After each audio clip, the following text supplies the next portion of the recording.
Asmoday, the most mysterious of the four shades, has been missing since our first encounter.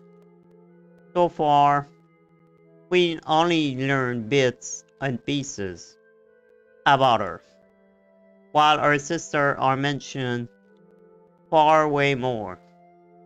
We even met Renova during the Natlan quest, and Ryan Dottore in Albedo homework. We explore almost all of Teyvat and still haven't found her to ask about her sibling. Paimon and the Traveler don't even know her name yet. Well, with patch 6.5, we finally got the chance to learn more about her and the events themselves. That's right. We can now set foot in the heaven, or at least part of it, the Temple of Asmoday. So in today's video, I'm going to talk about everything we discovered there, and give my theory and speculation on Asmoday whereabouts, the twins, and the siblings. So let's get started.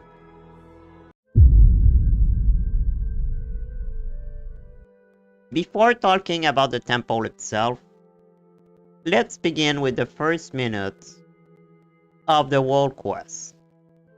Mookie, the guy who appeared near the statue, also known as Escher, a clone of Dottore himself.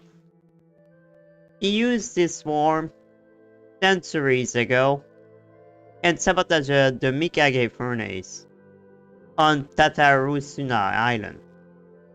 He is also the reason why Scaramouche began to despise everything. So the fact that he showed up there was quite a shock. We learned later that in the temple, he did something that defied the law of space, leading Milanta to forcibly exile him. That's exactly the kind of thing Dottore would do. If he was sent to a place like this, of course he would defy the gods' law, and he probably knew he would get exiled. This Escher was a copy of the original Dottore, and now he's back in the living world. He may have lost his memory, but he could come back at some point. I know the Escher we see look younger than the one in the Wanderer story quest, but that doesn't mean it's not the same person. They may have been a real Escher that Dottore killed and replaced, but I doubt it. Now I wonder, does that mean that all Dottore clones have a soul? And if that's the case, are there multiple Dottore in the heavens? Either way, I think Dottore will come back at some point. Oh no, I'm pretty sure this won't have anything to do with the return of Dottore in patch 6.6. Or could it? Whatever the case, it was really interesting to see him there.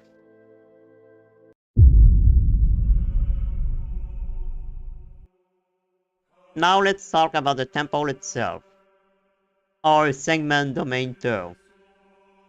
We learned that all this time, Asmoday domain was in Mondstadt, which explained why the Traveler woke up there at the start of the game.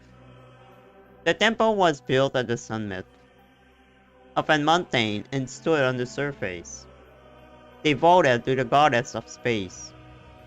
In the wake of a disaster, surely the cataclysm, the temple was lifted into heaven, hidden from mortal. All that remained were rooms, which later became a sanatorium. 20 built a statue there that would serve as a gateway to Celestia, or at least to one of its temples. I'll come back to that later. The temple purpose was to serve as a museum, preserving everything in Teyvat deemed important, part of the will, object, and even mortal would die. Mortals who are important are from great civilization, such as Hyperborea, Plangan, Delphi Pido, Ochkanatlan, and others, are taken there after death and never truly ascend to the heaven.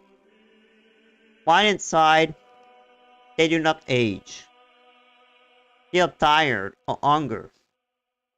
It's impossible for them to leave unless the gods allow it, and even then, at a cost. Anyone seeking an audience must give up their memories and knowledge while climbing to the top. However, everything changed after Asmoday's mysterious departure, when her creation Melanta took control. That is, until a girl named Romilda arrived at the temple.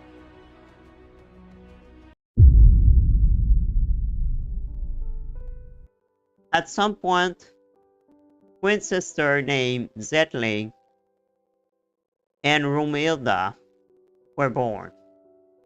They had an happy childhood with their parents. As they grew older, both parents died and Romilda found a kind fiancé. However, he came from a family with a hereditary illness that could shorten his lifespan. Eventually, he decided to leave and save the world, abandoning Romilda. Devastated, she was sent to the sanatorium in Wingrass Peak.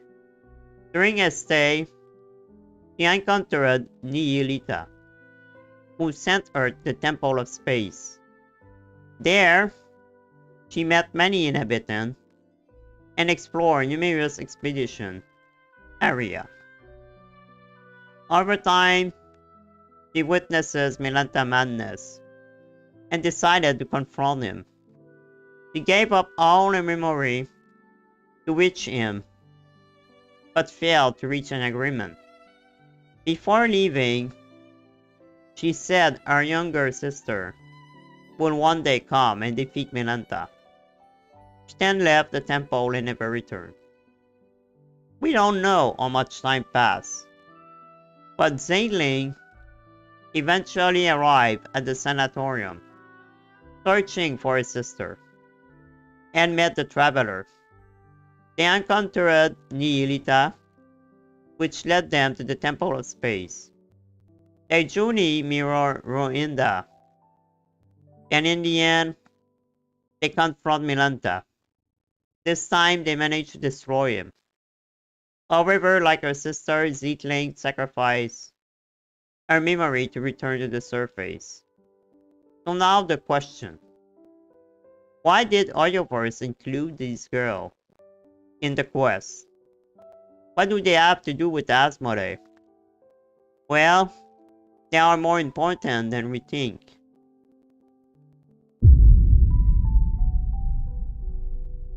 After the update trailer, many people, including myself, thought Zetling might be Astaroth in disguise.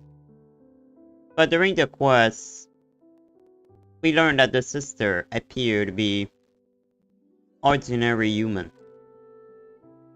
Everyone in the temple recognized Romilda, and even the Watcher treat them as human. If Zetling were Astaroth, the entire story won't make sense unless it were all fabricated memories, which I doubt. So she can be Astaroth, at least not entirely. However, both sisters are clearly tied to Asmoday and Astaroth. Let me explain. Do you remember Zebai, the Deadly Self, which split herself into 3 parts? Something similar happened with Forcalor. who separated herself to create Farina.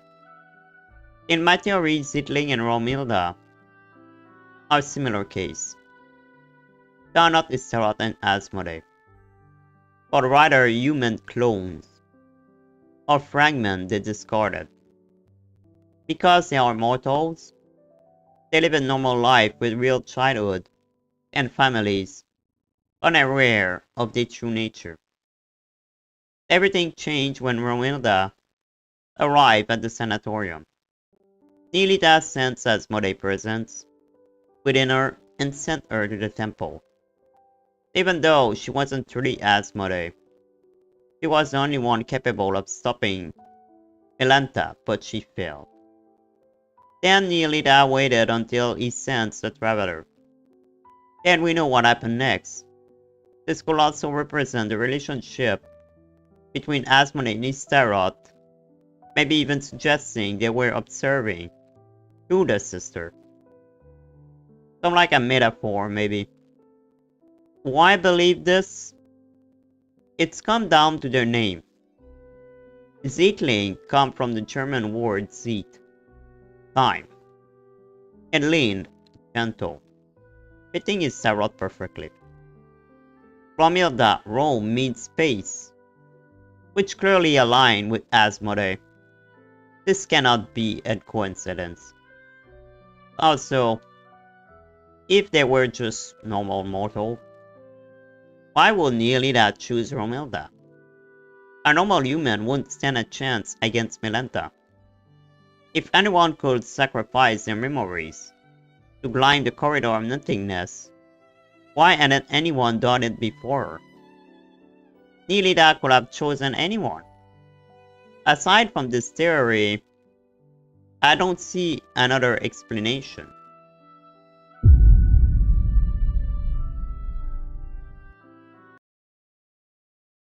Let's return to the Animal Archon statue, whose inscription reads, Gateway to Celestia. Only gods, Descender, or Watcher seem able to use it. But why does it lead to the Temple of Space instead? Because the temple is part of Celestia. My theory is that Celestia contains 5 domains. One for each shade, and one for the Heavenly Principle. The one we see floating above Tevat is likely the central domain. Each temple has its own gateway in Tevat, while the main domain is accessed from the sky. Each temple serves a different function. Space preserve history. Life may house genetic vault.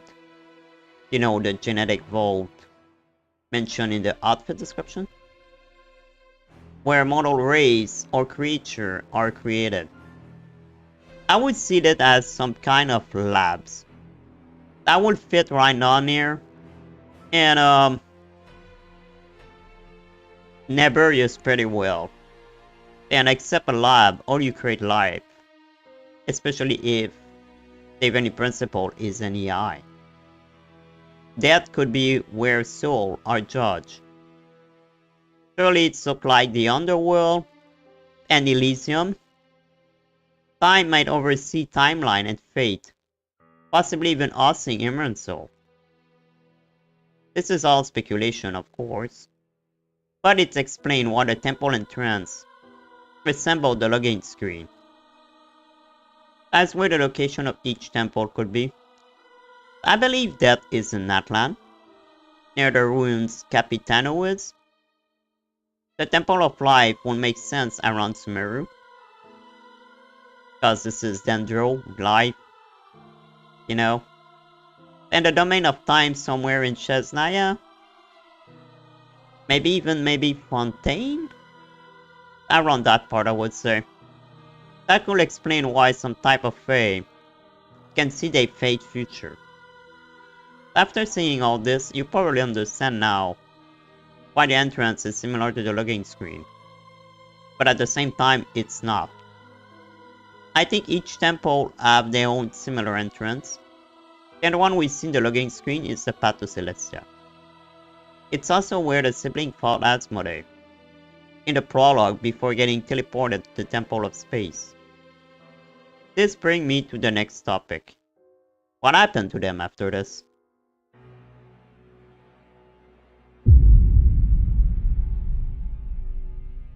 This quest revealed what happened to the twins after the encounter with Asmoday. We don't find the Traveler cage directly, but we know the sibling was there in Escape. When you click on the cage that's near Asmoday chamber, it said, "Time has washed away every trace, every lingering presence. And yet you know, the one who once rests there was a person most important to you. So go on, keep moving, keep traveling, until the day you meet again." So we know that the Traveler's sibling wasn't there, and managed to escape as the coffin is damaged. How did the sibling escape without losing their memories? Why was only one twin placed there? Some theories suggest the sibling made a deal with Asmoday.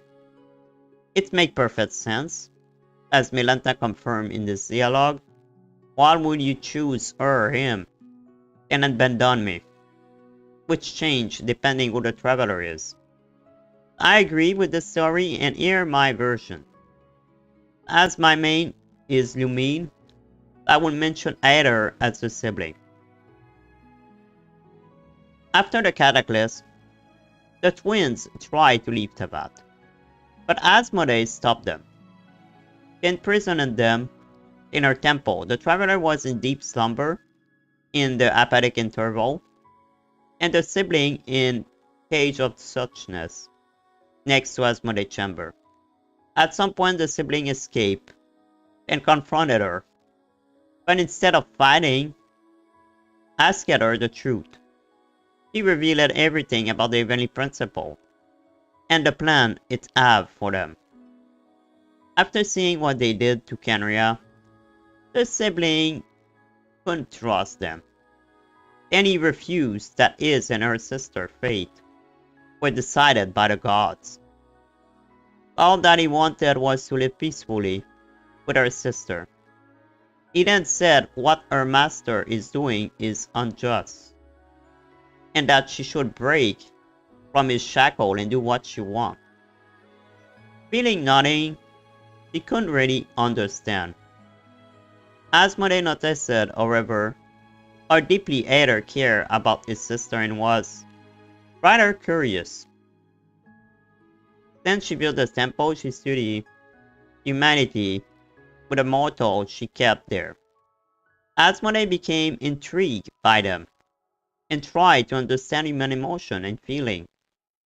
Like Historia said in the quest, she named her own creation nothingness and melancholy, as she lacked the ability to empathize with others. Makes sense if she's a shade of any eye. However, Asmoday was tired of it, and she wanted to feel and understand empathy toward others. She believed that Aether could show that to her, and so she made a deal.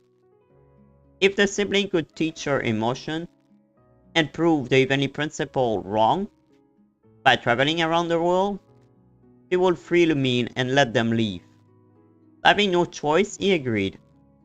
But during his travel, we all know Aether had a new goal.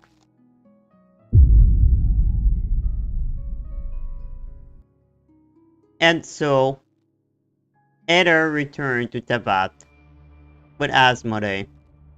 To avoid being noticed, she put herself inside an object of something that no one can detect or see. At some point, Aether joined himself and explored Teyvat with him. Over time, Asmoday began to feel and question her purpose. She may have even developed a bond with the sibling similar to Paimon with the Traveler. In the end, she followed Aether and stayed with him even when he joined the Abyss Order. She may be the one who convinced him to join and became their leader.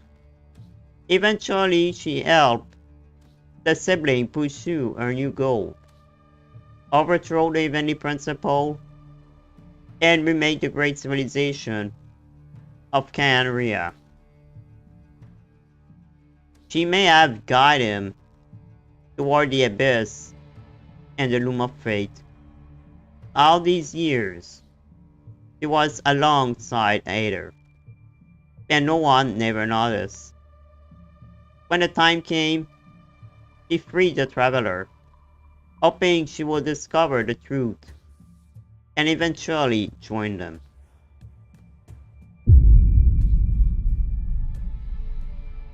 To protect the traveler, Asmoday used a part of her power to create Paimon, a new shade, and sent her as a guide. Paimon sacrificed her memory and freed the traveler. And so Lumine woke up nearby the temple in Mondstadt and met later Paimon. Thus the adventure into Tevat began. However, being free mean Lumine forgot about her stay in the temple, and the only thing she remembered was having nightmare. She also lost all of her power. As for Paimon, she just knew that she had to accompany the traveler. I know that right now, Paimon don't do anything aside eating and sleeping, but I believe that Paimon may have an hidden power, which didn't work yet. There are also hints supporting this Asmoday creation. Paimon wasn't affected by the temple rules, as she didn't get teleported in the apathic interval. The second hint, Paimon is instinctively defend Asmoday. When Zitling mentioned that the deity Asmoday would design the temple is certainly benevolent, Paimon said, first we can rule out the deity who took away Lumine. For Paimon it seemed impossible that Asmoday and the unknown god are the same person. That's kind of strange. Especially that she don't know anything about the unknown god either. Just because she said one thing, she thinks she's a good god. I don't know, it's strange. At least now we know that Paimon likely is not Asmoday, but something created her.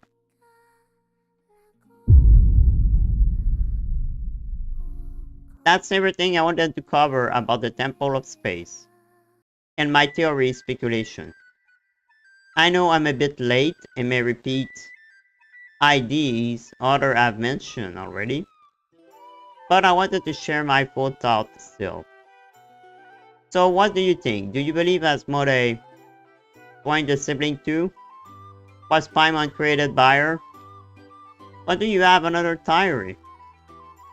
Let me know in the comment if you enjoy lore, theories, and deep dive into Genshin Impact, the Trail series, or Legend of Zelda.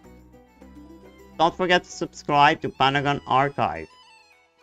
And if you're interested in gaming, for my live stream, check out Panagon Valimar Gaming. Thanks for watching, and may the Archon be with you. Pan Dragons offline.